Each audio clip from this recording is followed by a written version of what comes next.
Today's exercise is how to improve this angle in your ankle, which technically is called eversion.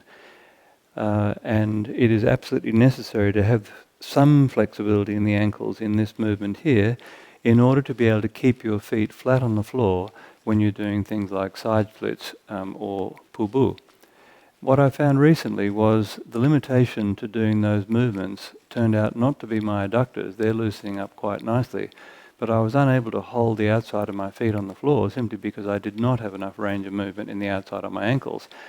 And in fact, doing the side split exercises, especially the version where you keep your feet flat on the floor and the feet parallel, I found that in fact the major discomfort in the movement was actually not in the groin where I expected it to be or in gracilis where it has been in the past, but rather in the outside of the ankle. And it's a very sharp and nasty sensation too, certainly strong enough to stop you spending the time that you really want to spend in those exercises.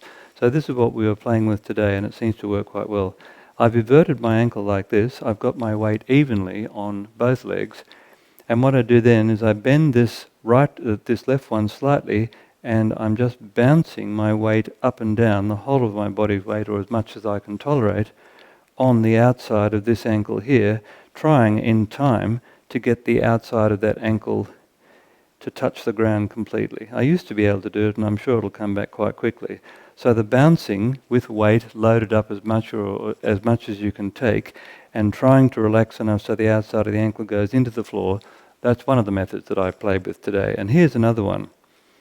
I turn the ankle, I'm changing my weight over now, of course, and I turn the ankle so that the inside of the left foot's facing the right like this, and then I put as much of my weight on as I can to actually stretch it without moving the hips to the side, and then I'm going to try and straighten the ankle by pressing the outside edge of that ankle straight into the floor as though I was straightening my ankle like this.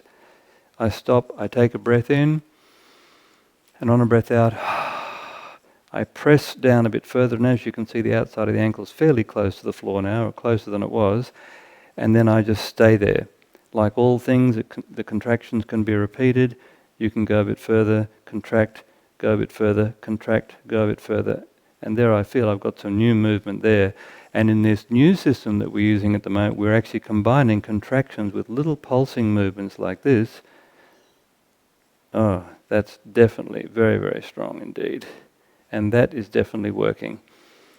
So those of you that are really trying to do those Chinese-style side splits movement with parallel feet, just give this a go and see whether the next time you try to do the legs apart exercise, any discomfort in your ankle might have reduced. I found this absolutely fantastic, and in fact already, even though I only began doing this seriously this morning, I can already feel it on a second attempt today, so it's in the afternoon, evening here, that I can already get down further. So it seems to me that that range of movement in the ankle is completely natural, but if you don't explore it, you won't be able to access it.